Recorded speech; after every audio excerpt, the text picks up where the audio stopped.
Right. A very good morning, ladies and gentlemen, folks. Right.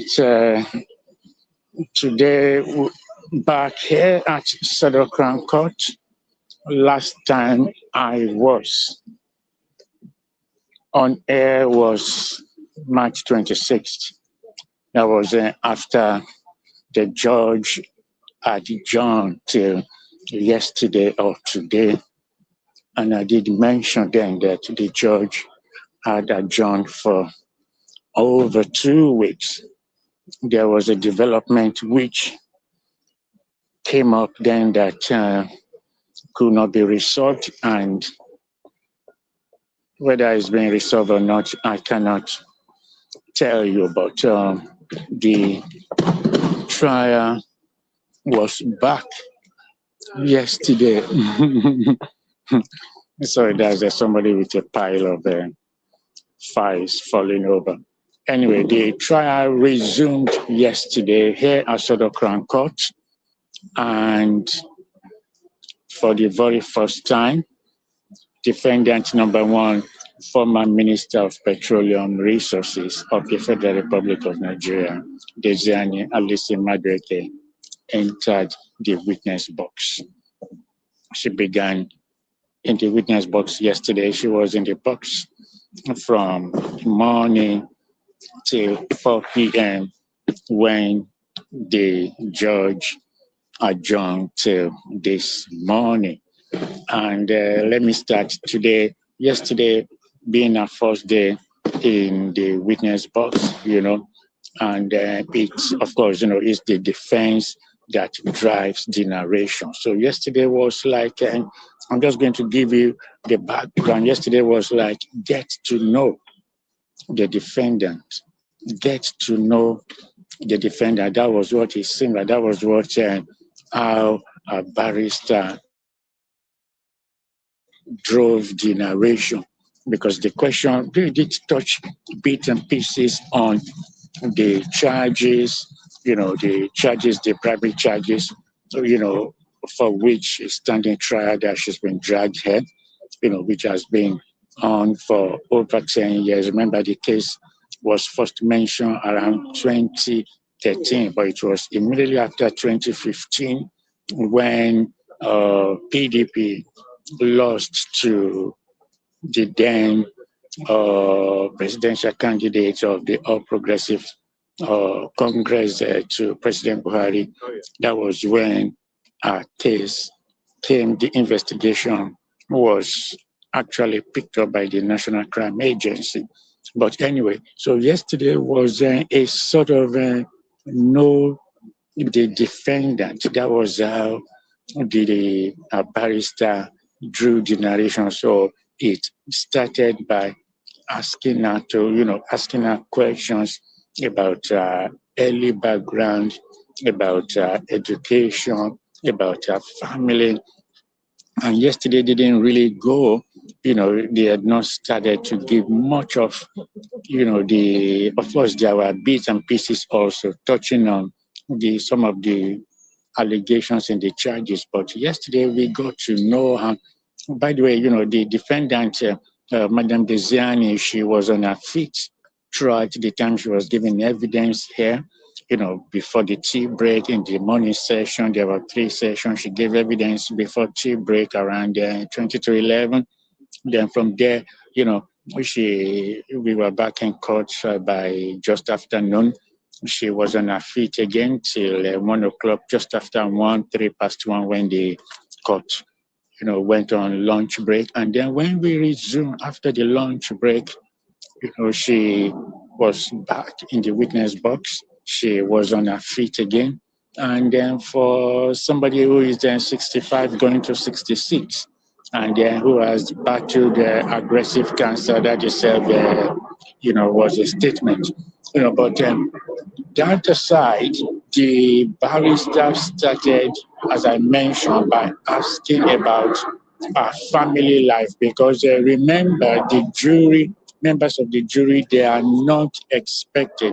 not expected to search this case online. So many of them, it is only what they had known about her, probably if at all they knew her before the trial. That was the information they had. So yesterday was like they were being introduced to her. She was being introduced to them rather. And then among the things the barrister asked about, asked her to talk about her early life. We got to know that, she started life in Shell Primary or Nursery School because her father schooled here for his degree and second degree here in the UK. And after finishing here in the UK, he was quickly snapped up on returning to Nigeria. So she was the daughter of a Shell senior management employee, one of the few Nigerians who held management positions in Shell in the early colonial Nigeria. So that was, we got to know again, it was the barrister driving the narration, and it was a sort of get to know the defendant, introducing her.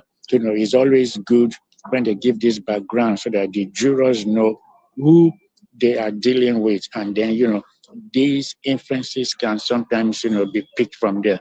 But he couldn't just straight away start, attacking the charges or defending. But so this parameter, this peripheral information was given, and she talked upon questioning, she talked about education and Shell there in Port Harcourt when she was a child, how she started in nursery because her father was a Shell senior management employee, as I mentioned, from there to primary school.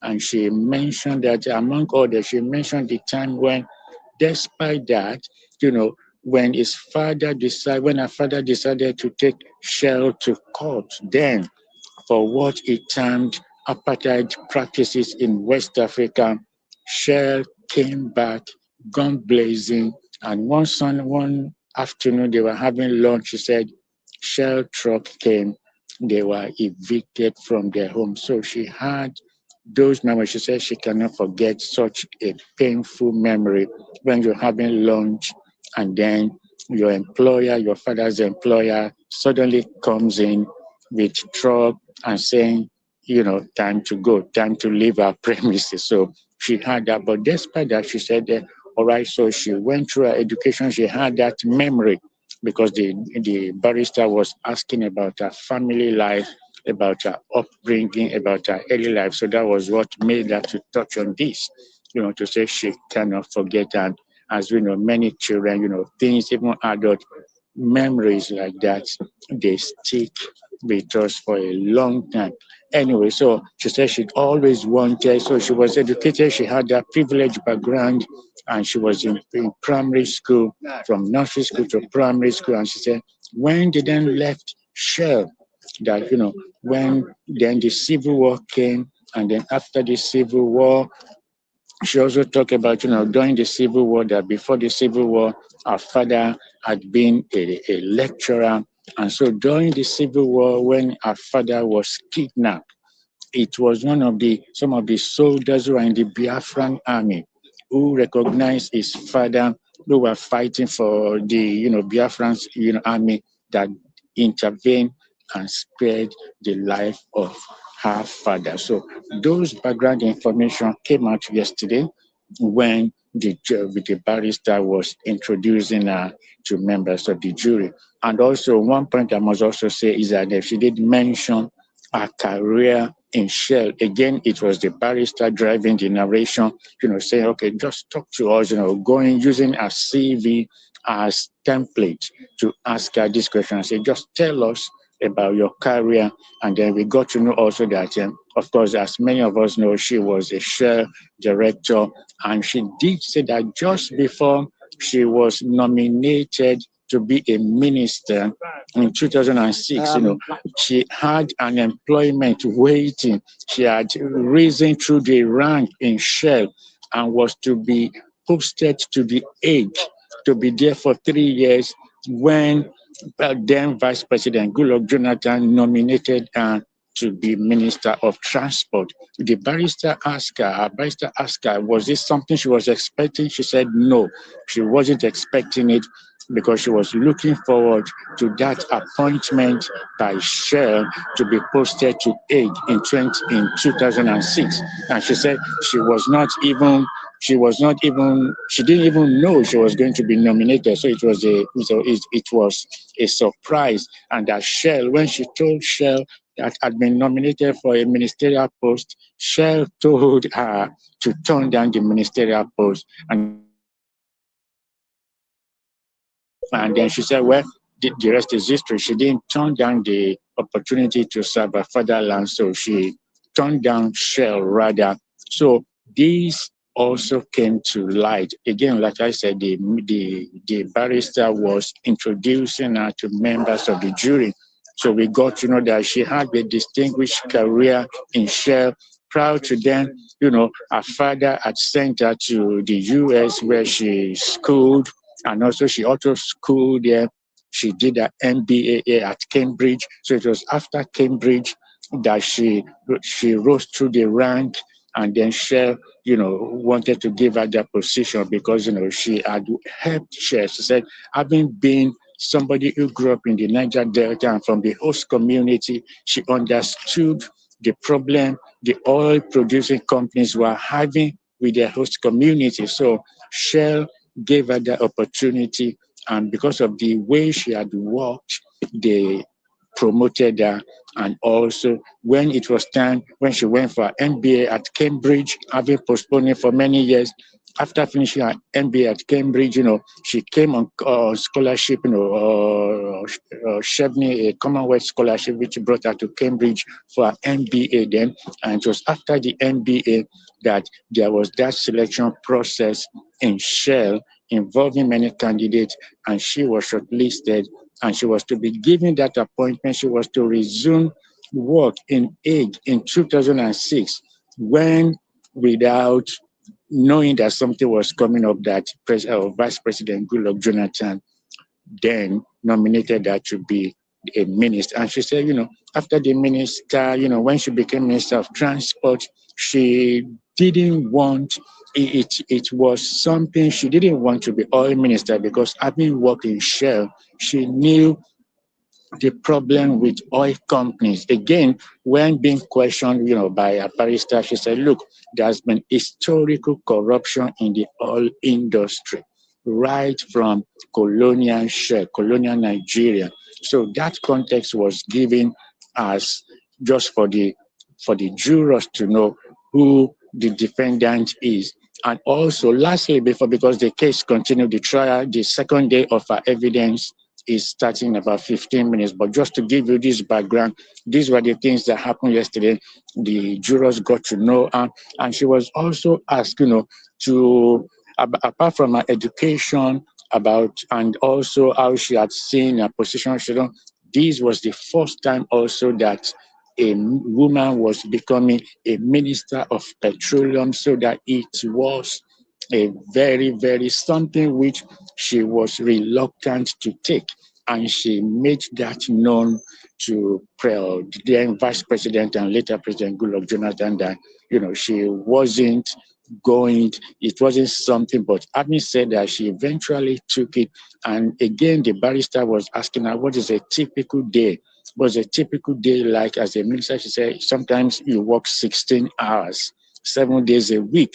She recounted an instance, again, trying to get the jurors to understand the context of Nigerian culture in contrast to British culture, expectations of public officers. She cited an instance where a senator came to visit her. She said then she didn't know that she already had cancer, but she was resting. The senator came, the governor came to visit her then unannounced. Of course, this was when she was minister.